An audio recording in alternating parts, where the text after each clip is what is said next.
ये जो बुलडोजर संस्कृति है ये अराजकता और गुंडाई का प्रतीक है। हमने पहले भी इसका विरोध किया था और आज भी इसका विरोध कर रहे हैं। कल हमने प्रेस वार्ता की थी और हमने उसमें इस बात को कहा था कि बेटी के साथ जो घटना भदरसा में घटी है वो बहुत ही दुखद है, उसकी जांच होनी चाहिए और जो भी दोषी हैं उन्हें कठोर से कठोर सजा दी जानी चाहिए, नजीर बन जाए। ऐसी सजा दी जानी चाहिए न्यायालय के द्वारा कि नजीर बन जाए, दोबारा किसी बहन बेटी के साथ ऐसी घटना न होने पाए। लेकिन हम ये भी कहना चाहते हैं, पूर्व में जो घटनाएं अयोध्या में घटी, 1.5 साल पहले 7 साल की बेटी के साथ खाकी अखाड़ा में जो घटना हुई थी अयोध्या में, वहां बुलडोजर क्यों नहीं चला? उनके दोषियों पर कार्रवाई क्यों नहीं हुई? क्यों नहीं उनके मकान गिराए गए बुलडोजर से? सनवीम स्कूल के एक बच्ची ने सुसाइड किया था, प्रबंधक को जेल भेज दिया गया और जब जांच हुई तो निर्दोष पाए गए। क्यों भेजा गया जेल? यादव थे। दूध का दूध पानी का पानी हो गया, बाइज्जत बरी हो गए, उनकी कोई गलती नहीं थी। उसके बाद अभी जब गोमती नगर में हुड़दंग हुआ तो हुड़दंग में 15, 20, 25 बच्चे थे, लेकिन मुख्यमंत्री जी को केवल 2 नाम याद था, पवन यादव और अरबाज। तो आप इससे अंदाजा लगा लीजिए कि सरकार का चरित्र क्या है। यादव और मुसलमान गुंडा हैं, अपराधी हैं, बाकी सारे लोग संत हैं। तो ये नहीं चलेगा, ये नहीं चलेगा। अगर साक्ष्य है, प्रमाण है, उन्होंने गलती की है। और पहले तो मैं एक बात स्पष्ट कर देना चाहता हूं कि गुनाहगार की कोई जात नहीं होती। जो अपराधी है वो अपराधी है, जो गुनाहगार है वो गुनाहगार है, उसकी कोई जात नहीं होती है। अपराधी अपराधी होता है। लेकिन इस सरकार में जब बुलडोजर भाजपा के लोगों के संरक्षण वाले करेंगे, उनके लोग करते हैं, तो बुलडोजर में तेल खत्म हो जाता है। और अगर खाली यादव मुसलमान लिखा है, उसने गलती की है कि नहीं की है, बुलडोजर बिल्कुल फराटा भर देगा।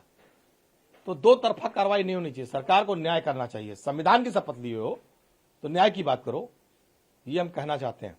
और मैं कहना चाहता हूं, इसका डीएनए टेस्ट हो, नार्को टेस्ट हो, दोनों पक्षों का हो, सर्विलांस के जितने एविडेंस है वो इकट्ठा किए जाए, लोकेशन इकट्ठा की जाए, सीडीआर निकलवाया जाए, कितनी बार दोनों में बात हुई है निकलवाया जाए, और साक्ष्य प्रमाण के आधार पर अगर मुईद अहमद दोषी पाए जाते हैं तो फांसी दे देनी चाहिए, बिल्कुल नहीं बख्शना चाहिए। लेकिन अगर 70 साल के मुईद खान की कभी कोई बात नहीं हुई है, लोकेशन नहीं मिली है, कभी उस लड़की से मिले नहीं है, ये सारे जांच में वो दोषी निर्दोष पाए जाते हैं, तो उन्हें बरी किया जाना चाहिए। और सोचिए जो सामाजिक क्षति हो रही है उसका क्या होगा। तो ये सारी चीजें हैं। अगर दोषी हैं तो फांसी से कम ना हो, अगर निर्दोष हैं तो न्याय मिलने में भी कोई वो नहीं होना चाहिए, ये हमारी मांग है। भाजपा प्रतिनिधिमंडल अयोध्या में सपा सदस्य द्वारा बलात्कार की शिकार लड़की से मुलाकात करके पार्टी नेतृत्व को अपनी रिपोर्ट सौंपेगा, जिसमें राज्यसभा सांसद बाबूराव निषाद और यूपी सरकार के मंत्री नरेंद्र कश्यप रहेंगे अपनी रिपोर्ट सौंपेगा। कोई आ जाए, क्या फर्क पड़ता है? तो राजनीति की रोटी सेकने आ रहा है। अभी हम मिलने चले जाएं, बताएं धमकाने आए थे, मुकदमा लिख देंगे कि हम पीड़िता को धमकाने आए थे। तो ये अपनी राजनीति सेक रहे हैं। इन्हें पिछड़ों से कोई मतलब नहीं। भारतीय जनता पार्टी को पिछड़ों का जितना उत्पीड़न शोषण इन 10 वर्षों में हुआ है, कभी नहीं हुआ है। मारे गए हैं, सताए गए हैं, फर्जी मुकदमे दर्ज हुए हैं, जेल गए हैं। नौकरियों में क्या स्थिति है, हर जगह आप देख लीजिए कितना सताए गए हैं, कितना उत्पीड़न हुआ है। किसी को बताने की जरूरत नहीं है। ये केवल एक दिखावी ड्रामा है, बाकी कुछ नहीं है। जनता जान रही है ये केवल एक पॉलिटिकल स्टंट है भारतीय जनता पार्टी का। तो लगातार ऐसा ही बयान देती हैं जो भारतीय जनता पार्टी के एजेंट के रूप में दिया जाए, और वही काम वो लगातार निरंतर कर रही हैं। अगर हमने न्याय की मांग कर दी, जांच की मांग कर दी, डीएनए टेस्ट की मांग कर दी, कौन सा अपराध कर दिया भाई? डीएनए टेस्ट होगा तभी तो दूध का दूध पानी का पानी होगा। सच क्या है? क्या सच जानना अपराध है? क्या निर्दोष को फांसी चढ़ा दिया जाए? दोष सिद्ध हो जाए फांसी दे दीजिए, हम कहां उसकी खिलाफत कर रहे हैं। लेकिन बगैर तथ्यों के आधार पर, जांच के आधार पर, बगैर प्रमाण और साक्ष्य के आधार पर किसी को दोषी बना देना, फांसी दे देना, मैं इसे सही नहीं मानता।